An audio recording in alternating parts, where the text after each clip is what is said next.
ळमो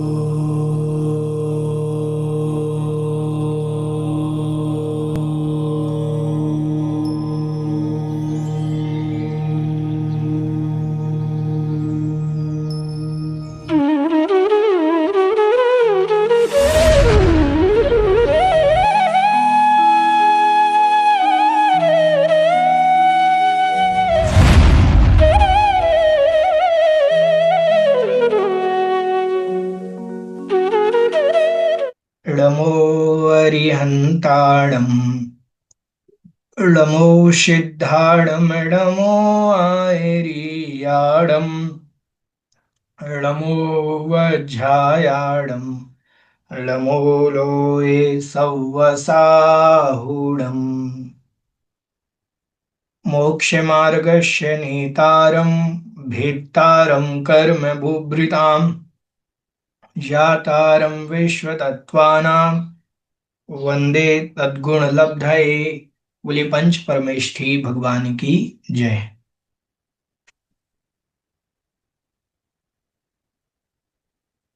चलिए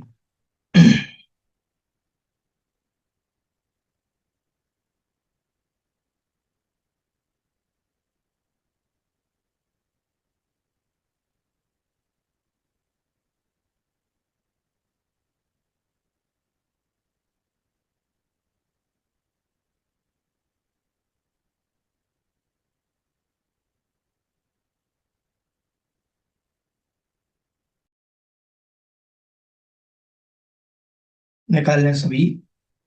page number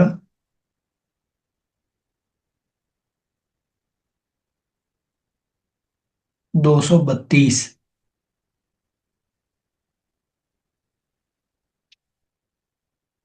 ठीक है।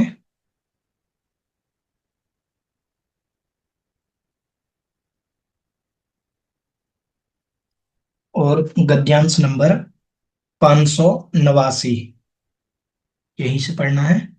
ठीक है। चलिए पहले अपन ने अर्पित और अनर्पित के विषय में जाना था कि अर्पित क्या है। अर्पित मतलब होता है मुख्य, और अनर्पित कहें या उपसर्जन कहें ये होता है गौण। ठीक है। अब कह रहे हैं अत्राह, यहां पर कहते हैं सत अनेक नए व्यवहार तंत्रत्वात् उत्पन्नाः भेद संगातिभ्यः सताम स्कंधात्म स्कंधात्मना उत्पत्ति। कह रहे हैं कि सत जो है अनेक अनेक प्रकार के, ठीक है, नए व्यवहार तंत्रत्वात्, नए के जो व्यवहार से, अनेक प्रकार के जो नए होते हैं उन नयों का जो व्यवहार होता है, यहां व्यवहार नए नहीं समझना, यहां समझना नयों का व्यवहार, नयों का विस्तार, नए कहने का तरीका। ठीक है। ये तो सतह मतलब जो अस्तित्व है, अस्तित्व को अनेक नए व्यवहार, व्यवहार के तंत्र से, उस प्रकार से, उस क्रिया से, ठीक है, तंत्रत्वात् उत्पन्न, उत्पन्न होते हैं। जो अस्तित्व रूप वस्तु होती है वह अनेक प्रकार से नए के माध्यम से जानी जाती है। हमने कहा राम में पिता का गुण है, पुत्र का गुण है, भाई का गुण है, पति का गुण है, तो हम अलग अलग नए से अलग अलग भाव उत्पन्न कर लेते हैं कि ये पिता का गुण है, इसमें अभी भाई का गुण है, इसमें अभी पति का गुण है, इत्यादि प्रकार से। उत्पन्न, उत्पन्न होने से, भेद संघातेभ्य, भेद और संघात से, सताम मतलब जो सत है, अस्तित्व है, जो वस्तु है, वस्तु की स्कंधात्मना उत्पत्ति, और स्कंधात्मक जो उत्पत्ति है, इदम तु संदिग्धम, यह संदिग्ध है, किम किम संघातः संयोगातेव, क्योंकि संघात के संयोग से ही द्वय अणुक आदि लक्षणों भवति। संघात के संयोग से, संघात मतलब होता है मिलना, ठीक है, और मिलने रूप से दो अणुक आदि, जो दो अणु हैं उन आदि का लक्षण संघात रूप बनता है। उत अथवा कश्चित विशेषः अवध्रियते इति, या कुछ और विशेषता यहां पर धारण की जाती है संघात के विषय में, कि दो अणु मिले और संघात हो गया। ऐसा ही है क्या, दो अणु के मिलने पर संघात हो जाता हो, या कुछ और विशेषता है? भैया जी, ये पहली वाली लाइन का एक बार और बता दीजिए अर्थ। हाँ, यहां पर कह रहे हैं सतह मतलब अस्तित्व, वस्तु, ठीक है। अनेक नए व्यवहार तंत्रत्वात्, अनेक नयों के व्यवहार तंत्र को रखने वाली है या उससे हम्म। उत्पन्न होती है, ठीक है। हम्म। अभेद संघातेभ्यः सताम स्कंधात्म स्कंधात्म स्कंधात्मना उत्पत्ति, कह रहे हैं भेद और संघात से सताम मतलब वस्तुओं की, या स्कंधात्मना उत्पत्ति, स्कंध रूप उत्पत्ति होती है। जैसे अपन ने कहा स्कंद बने कैसे, भेद से बने, संघात से बने, या भेद संघात से बने, ठीक है। इदम तु संदिग्धम, यहां पर एक संदिग्ध है, यहां पर एक शंका है, यहाँ एक संदिग्धपना है यहां पर, मतलब संदिग्ध को क्या कहेंगे, कैसे समझाएं? संदिग्ध, संशय। संशय। संशय, हाँ ठीक है, संशय कह देंगे कि यहाँ एक संशय है। किम किम संघातः संयोगातेव, क्या संघात जो है संयोग से ही होता है, ठीक है। द्वय अणुक आदि लक्षणों भवति, और दो अणु आदि लक्षण वाला होता है। उत अथवा कश्चित विशेषः अवध्रियते इति, या कुछ और विशेषता धारण की जाती है। मतलब जैसे दो अणु मिले तो दो अणु के मिलने से संघात हो जाता है, कि उनमें भी नियम है कि पहला अणु ऐसा हो दूसरा अणु ऐसा हो तब मिलेंगे, कि डायरेक्ट दो अणु मिलेंगे जहां तो मिल जाएंगे, स्कंध हो जाएंगे। ये यहां पर प्रश्न किया है। उच्यते, कहते हैं सती संयोगे, संयोग के होने पर बंधात एकत्व परिणात्मको संघातो निष्पद्यते। सती संयोगे, संयोग होने पर, दो अणु मिले, मिलने पर, बंधात मतलब उनके बंध हो जाने से, एकत्व परिणात्मक, वो जो एक रूप हो गए, अभी पहले दो थे, अब वो दो जो हैं वो एक रूप हो गए, ठीक है, उनका जो एक रूप हो जाना, संघातो निष्पद्यते, उससे संघात की उत्पत्ति होती है। संघात किसे कहते हैं पहले ये समझे। संघात मतलब दो अलग अलग वस्तुएं थी और वो दो मिल गईं, संयोग हो जाने पर दोनों एक रूप हो जाएं, वो संघात कहलाता है। यदि एवं इदम उच्यताम कुतुः, यदि ऐसा ही है तो कहो किस प्रकार से ये संघात होता है। अब दो वस्तुएं मिलेंगी कैसे, पहले ये बताओ कैसे मिल जाएंगी। तो कह रहे ना खलु पुद्गल जाति अपरित्यागे संयोगे च भवति केसांचित बंधा अन्येषां च नायति इति उच्यते। कह रहे हैं न खलु, यहां पर एक प्रश्न और किया जा रहा है कि पुद्गल जाति अपरित्यागे, पुद्गल जाति का त्याग किए बिना, जैसे एक अणु है वो भी पुद्गलिक है, एक दूसरा अणु है वो भी पौद्गलिक है, तो अपनी जाति का त्याग किए बिना संयोग हो जाने पर दोनों मिल गए। भवति केशांचित बंधा, भवति मतलब होता है केशांचित किन्हीं का, ठीक है, बंध मतलब बंध होता है। अन्येषाम च नायति, क्या अन्य के बंध नहीं होता है। अन्येषाम मतलब जीव आदि के बंध नहीं होता है, पुद्गल का पुद्गल से ही बंध होता है क्या, ठीक है। तो एक मिनट फिर से देखते हैं।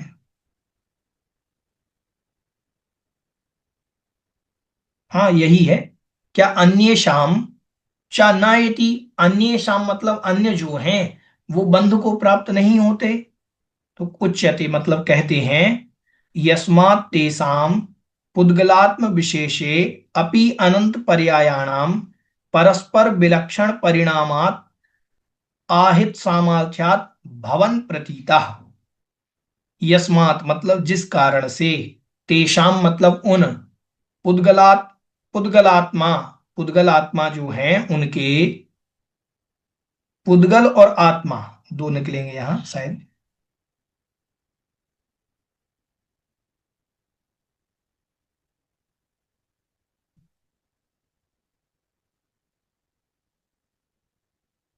1 मिनट में तो ये देखता हूँ। वार्षिक नंबर कौन सा चल रहा है? वो पीडीएफ बोले तो। 589 नंबर। 1 मिनट देखते हैं इसको यार, मुझे स्पष्ट नहीं हुआ अभी।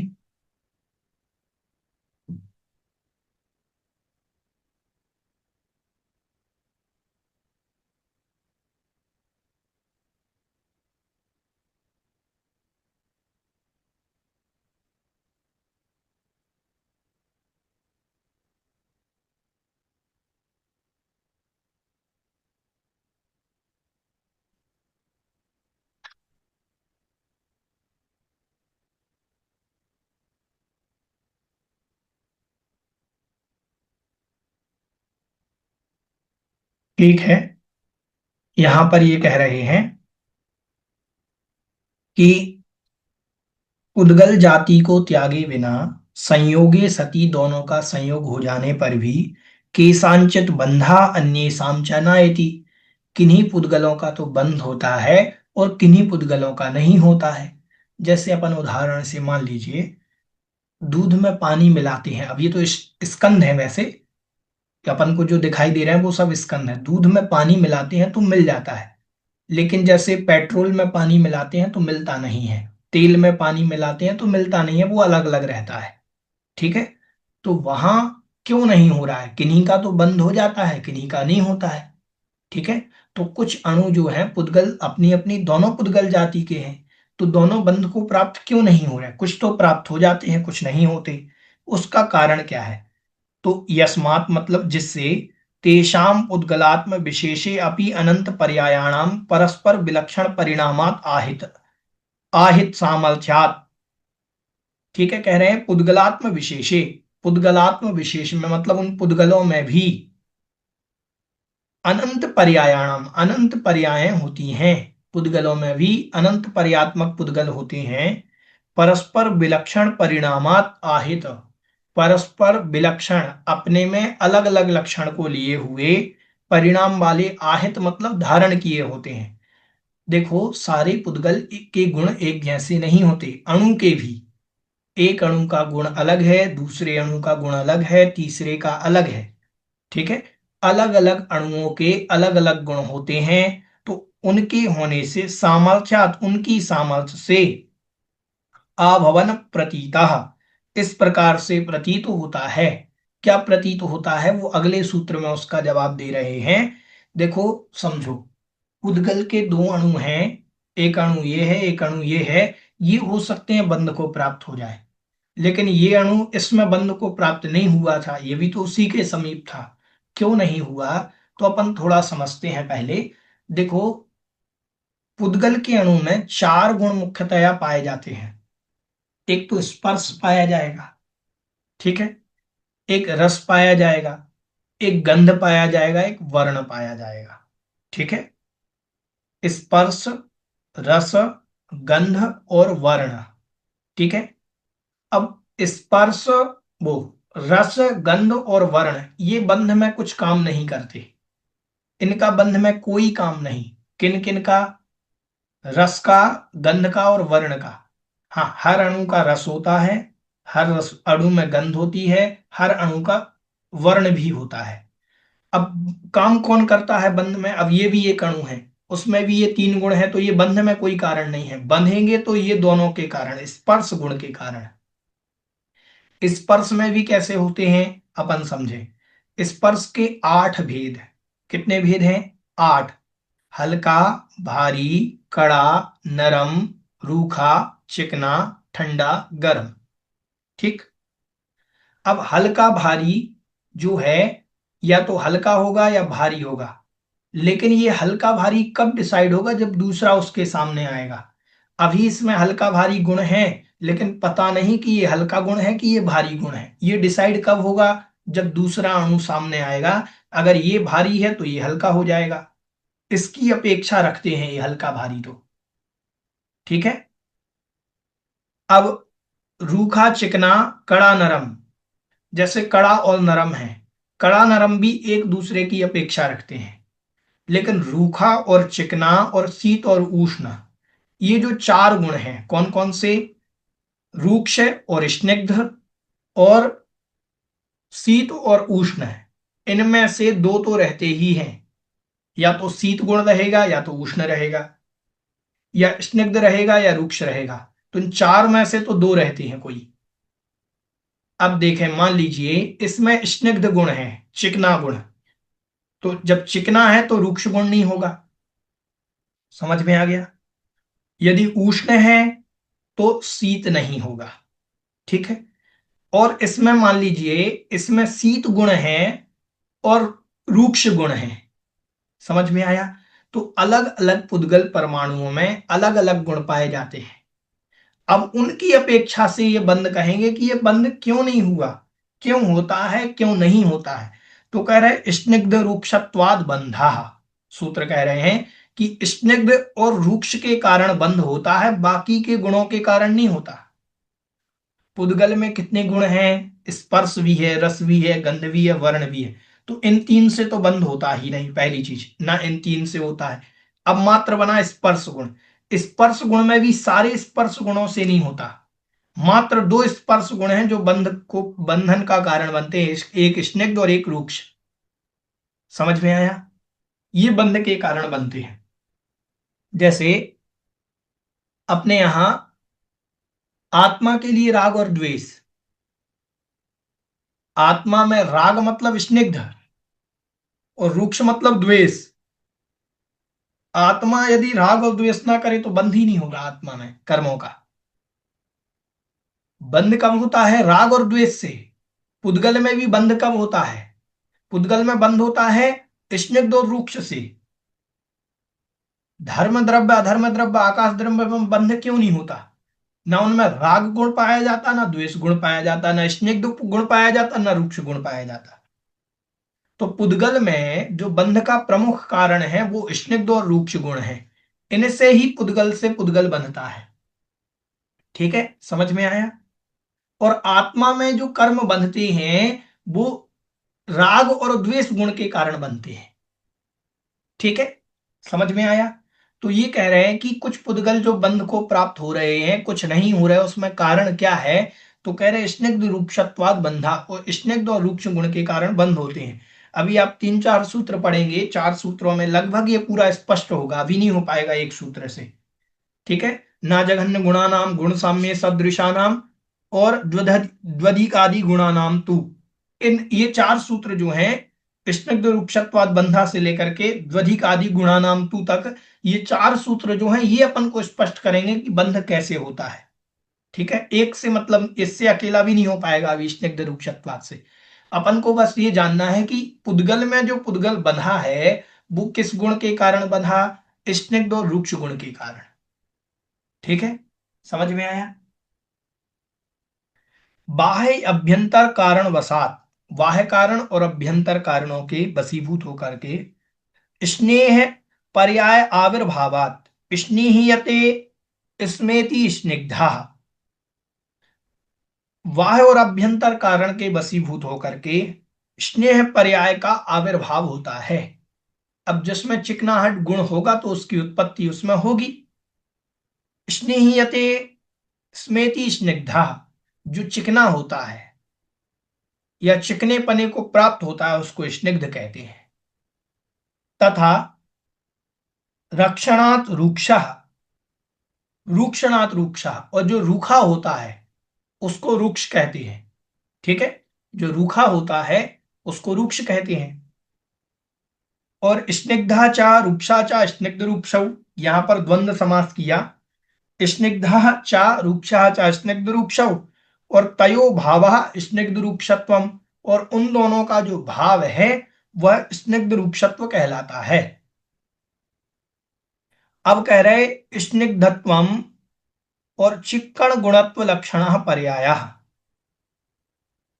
स्निग्धत्वम, स्निग्धत्व मतलब स्निग्धपना, या चिक्कण, चिक्कण मतलब होता है चिकना, चिक्कण मतलब क्या होता है, चिकना, ठीक है। इन गुण रूप लक्षण वाला पुद्गल की या किसी की पर्याय होती है, ठीक है, पुद्गल की पर्याय स्निग्ध।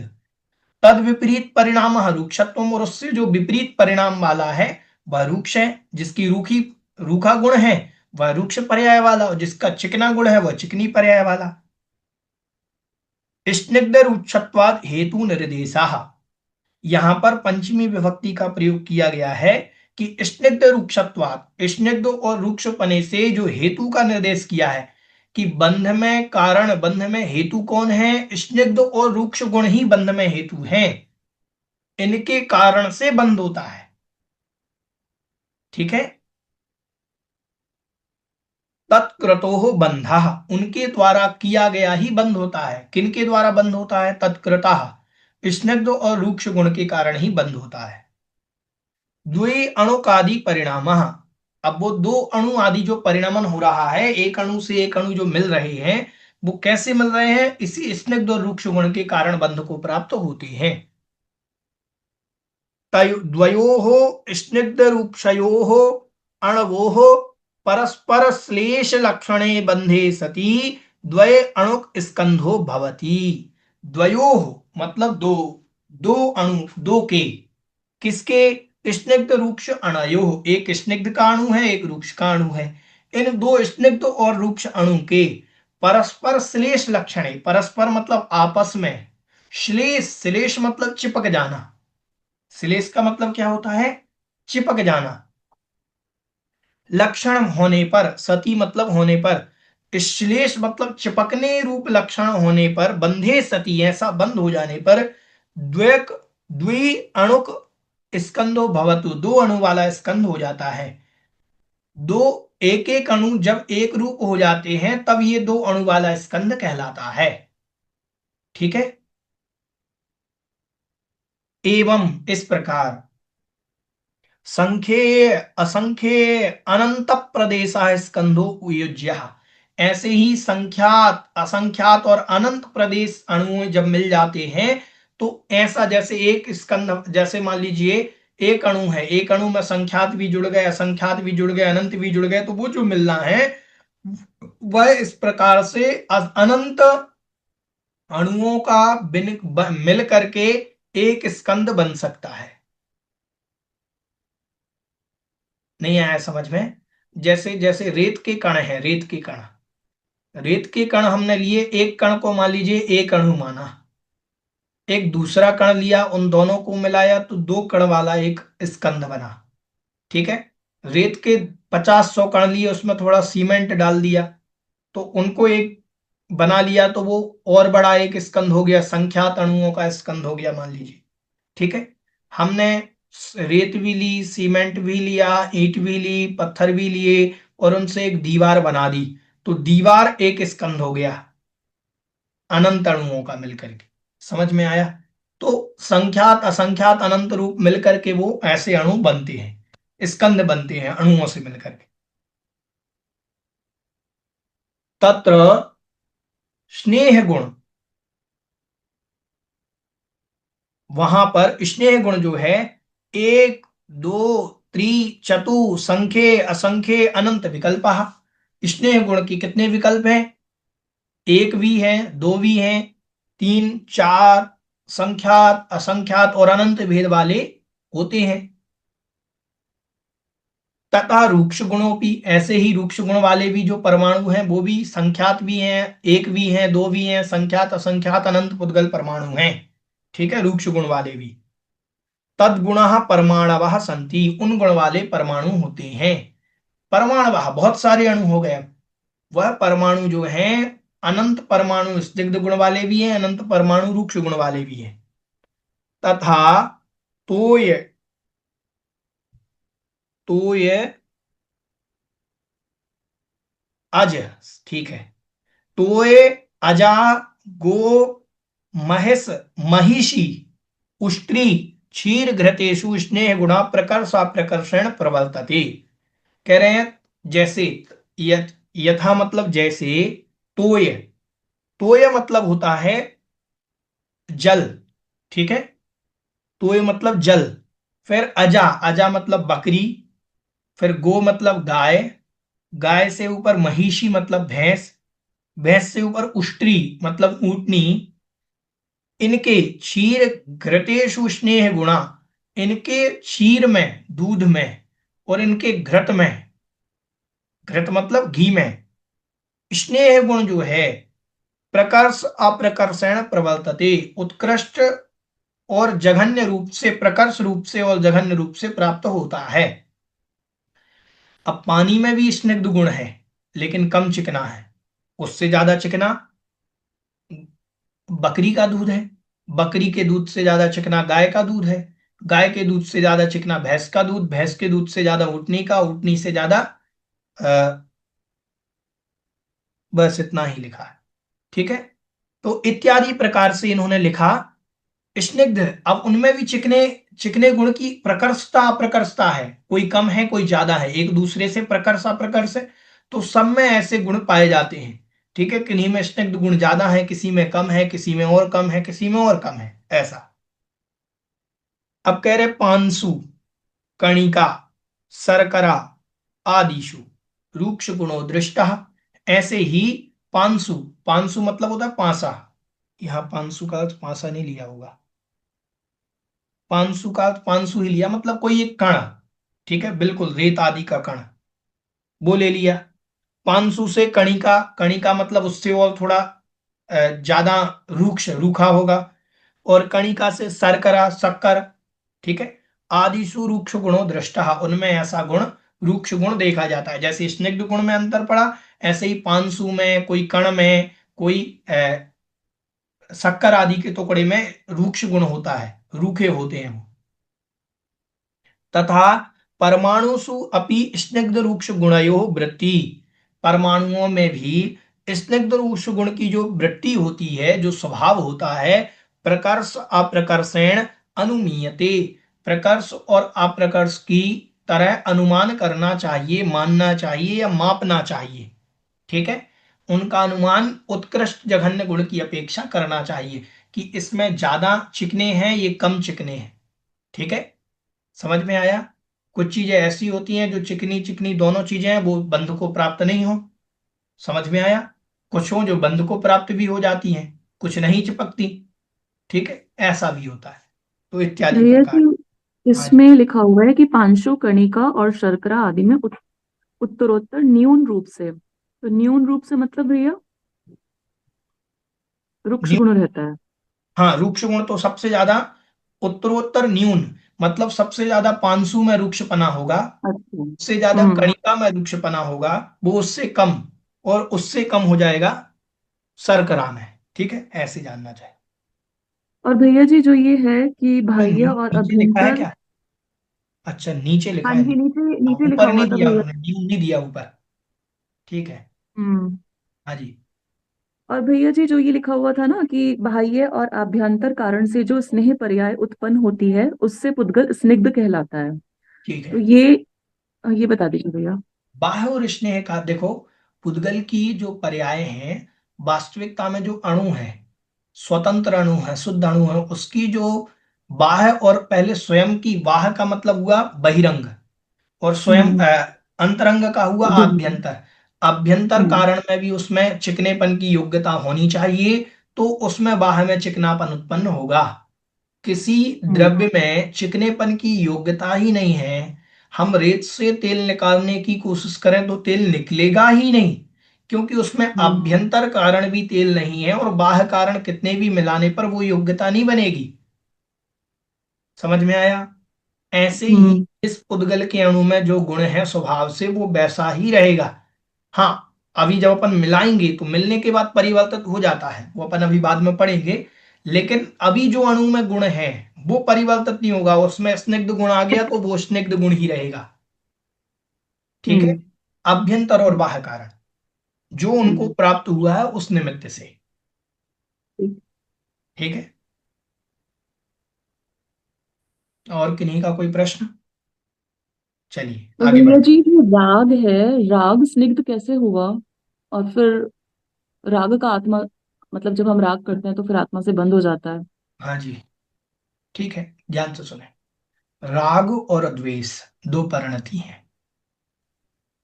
राग और द्वेष आत्मा का स्वभाव नहीं है, ध्यान से समझना। हम्म। राग और द्वेष आत्मा का स्वभाव नहीं है, लेकिन राग और द्वेष आत्मा में ही पाए जाते हैं, पुद्गल में नहीं हो हम्म। सकते। राग द्वेष हम्म। होंगे आत्मा में ही। जैसे हमने कहा कि आग बुझाने का जो गुण है वो पानी में ही पाया जाता है, हम्म।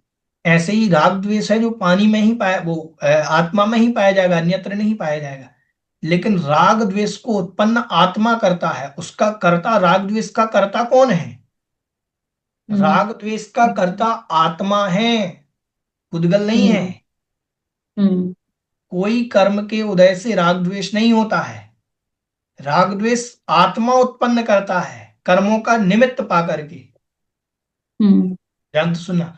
नहीं तो कोई कहेगा मैंने राग किया, कर्मों का उदय आया तो पुद्गल का उदय आया, तो पुद्गल ने राग किया, मैंने कुछ नहीं किया। हम्म। ठीक है, उदाहरण जैसे धूल है, धूल कण, और शरीर है। शरीर, कोई मल्लाह जो होते हैं, जो कुश्ती लड़ते हैं, आप लोगों ने दंगल हम्म। मूवी देखी होगी। तो हम्म। जैसे वो मल्लाह जो कुश्ती लड़ते हैं, मिट्टी में खेलते हैं, तो मिट्टी में जब लड़ते हैं, तो यदि मिट्टी पर धूल उड़ रही हो और शरीर पर कुछ नहीं हो, चिकनाहट, तो धूल नहीं चिपकेगी, आएगी हवा में और निकल जाएगी। लेकिन अगर हम्म। थोड़ी सी भी चिकनाहट शरीर पर रहती है, तो धूल के कण आकर के चिपक जाते हैं। हम्म। वो चिकनाहट उत्पन्न हमने करी है। पुद्गल के कर्म जो आए हैं, ये आत्मा थी, ये पुद्गल थे। वो चिकनाहट उत्पन्न करने वाली कौन है? वो आत्मा है। आत्मा ने राग और द्वेष उत्पन्न किया तो कर्म चिपके हैं। राग द्वेष आत्मा हम्म। नहीं करेगी तो कर्म आएंगे ही नहीं। कोई कहेगा कि कर्म के कारण राग द्वेष हुआ है, नहीं। कर्म का उदय तो साधुओं के भी आता है, वो राग द्वेष नहीं करते। हम्म। साधुओं के भी आता है, हम्म। वो नहीं कर रहे हैं हम्म। राग द्वेष, बोले नहीं करना, मुझे समता परिणाम रखना है, मैं क्यों करूं राग, मैं क्यों करूं द्वेष। तो राग हम्म। और द्वेष को उत्पन्न करने वाली आत्मा है। और कौन सी आत्मा? इसको समझें। आत्मा का गुण क्या है? ज्ञान दर्शन। हम्म। पानी का गुण क्या है? शीतलता। तो पानी गर्म हम्म। कैसे हो गया? क्या उसमें शीतलता नहीं है? है भैया जी, उसको जब गर्म गर्म किया तो होगा हो गया। शीतलता कहाँ गई? हम्म। उसी के बताओ। अंदर है। शीतल नहीं तो, या तो उष्ण होता है या शीत होता है, कोई एक होगा। हम्म। तो उष्णता जब। आ गई तो शीतलता कहाँ गई? हम्म। नहीं, शीतलता अभी भी है। ज्ञान दर्शन गुण हम्म। आत्मा में अभी भी है। अभी वो राग द्वेष रूप परिणत है, इसीलिए गर्म है। राग द्वेष से हम्म। हटेगा तो वो शीतल हो जाएगा। पानी को जैसे ही अग्नि से, अग्नि का संयोग हटाइए, ठंडा होगा, स्वभाव में जाएगा वो अपने। पानी गर्म हम्म। करने के बाद गर्म नहीं रहता कभी। हम्म। इतना गर्म किया था उतना गर्म नहीं मिलेगा, वो धीरे धीरे धीरे धीरे ठंडा होता जाएगा। समझ में हम्म। आया? हम्म। ऐसे ही राग द्वेष जो है, अपन ने, राग द्वेष के कारण ही आत्मा बंध को प्राप्त करती है। वो कर्म बंध आए नहीं, हमने बुलाए हैं। तो मतलब वो जो चिकनापन और रुक्षता है वो आत्मा के अंदर ही है। हाँ, आत्मा करती है। आत्मा पर हम्म। वस्तु का निमित्त पाकर के राग द्वेष करती है। हम्म। ठीक है। ऐसा नहीं ठीक है है। कि आत्मा में राग द्वेष आत्मा का गुण है, आत्मा का राग द्वेष गुण नहीं है। आत्मा को निमित्त हम्म। मिलते हैं तो वो करती है। हम्म। ठीक है। ठीक है। ऐसा। ठीक है भैया जी। पानी के अंदर आग नहीं है, ना हम्म। आग पानी में प्रवेश करी है। आग ने तो हम्म। अपना काम किया है। पानी गर्म क्यों हो गया? आग थोड़ी आई है हम्म। पानी में, आग आई नहीं है, हम्म। फिर भी पानी गर्म हो गया। ठीक है। ऐसा। ठीक है भैया जी। आगे कह रहे हैं, स्निग्ध रूक्षत्व गुण निमित्ते बंधे अविशेषेण प्रसवति अनिष्ट गुण निवृत्त्यर्थम आह। स्निग्ध गुण रूक्ष स्निग्ध रूक्षत्व गुण निमित्ते, स्निग्ध और रूक्ष गुण के निमित्त मिलने पर बंध होता है। अविशेषण प्रसवे, बिना विशेषता के उनमें उत्पत्ति ऐसी हो जाती है कि वो बंध को प्राप्त हो जाते हैं। अनिष्ट गुण निवृत्त्यर्थम आह, अब उनके अनिष्ट गुण की निवृत्ति के लिए अगला सूत्र कह रहे हैं, ऐसा नहीं समझना कि सारे स्निग्ध रूक्ष गुण वाले ही बंध को प्राप्त करते हैं। अब उसके अनिष्ट गुण की कह रहे हैं कि कौन सा गुण जो है वो बंध को प्राप्त नहीं होता, वो बतला रहे हैं। ना जघन्य गुणानाम, ना जघन्य गुणानाम, ना मतलब नहीं होते हैं, जघन्य गुण वाले, जघन्य गुणों का बंध नहीं होता है। अब जघन्य गुण क्या, जो स्निग्ध रूक्ष का ही बंध होगा। स्निग्ध और रूक्ष में भी जो जघन्य गुण होंगे उनका बंध नहीं होगा। समझ में आया? स्निग्ध और रूक्ष में जो जघन्य गुण होंगे उनका बंध नहीं होगा। जैसे एक चुंबक है, चुंबक, ठीक है, और एक प्लास्टिक की कोई वस्तु है, उसमें 1% लोहा है, 99% प्लास्टिक है। अब हम चुंबक से चिपकाना चाहें तो वो चिपक नहीं रही है। क्या नहीं चिपक रही है? उसमें है तो लोहा ना 1%, उसको चिपक जाना चाहिए। क्यों नहीं चिपक रही है चुंबक से? तो बोले जघन्य गुण है, जो उसके लोहे का जो है वो गुण जघन्य है, वो चिपकने योग्य नहीं है, इसीलिए वो गिर रहा है, बंध को प्राप्त नहीं हो रहा है। तो बोले जिसमें जघन्य गुण होते हैं वो बंध को प्राप्त नहीं होते, वो गुण अभी जघन्यपन समझेंगे इसमें व्याख्या में और स्पष्टतया। देखें, जघन्यो निकृष्ट, जघन्य का मतलब होता है निकृष्ट, सबसे निचले। गुणों नाम भाग, गुण का मतलब होता है भाग, विभाजन। तो जिसमें निकृष्ट विभाजन होता है, निकृष्ट भाग जो है, सबसे कम भाग जिसको मिला है उसका, जघन्य गुणों एसाम ते जघन्य गुण, और जघन्य भाग है जिसमें वह जघन्य गुण वाला कहलाता है। ठीक है, तेसाम जघन्य गुणानाम नास्ति बंधः, तेसाम मतलब उनके, उनके किनके, जो पूर्व में स्निग्ध और रूक्ष गुण कहे थे, स्निग्ध और रूक्ष गुण में भी जिनके जघन्य गुण होते हैं वो बंध को प्राप्त नहीं होते। तद यथा, वो किस प्रकार से, अब ये उदाहरण से आपको स्पष्ट समझ में आ जाएगा। एक गुण स्निग्धस्य, एक गुण स्निग्ध, वो एक गुण स्निग्धस्य, एक गुण स्निग्धेन द्वि आदि संख्ये असंख्ये अनंत गुण स्निग्धेन व नास्ति बंधः। कह रहे हैं एक गुण स्निग्धस्य, एक गुण वाला स्निग्ध है। जैसे मान लीजिए ये भी स्निग्ध गुण वाला है, ये भी स्निग्ध गुण वाले हैं, दोनों कितने गुण वाले हैं? स्निग्ध गुण वाला ये भी है और ये भी है। अब इनमें गुणों की क्वालिटी देख रहे हैं कि इसमें कम है, स्निग्ध की ज्यादा है। चिकनापन कितना है? 1% है, 2% है, 5% है, 10%, 100%। चिकने गुण की गुणवत्ता, चिकने गुण की गुणवत्ता।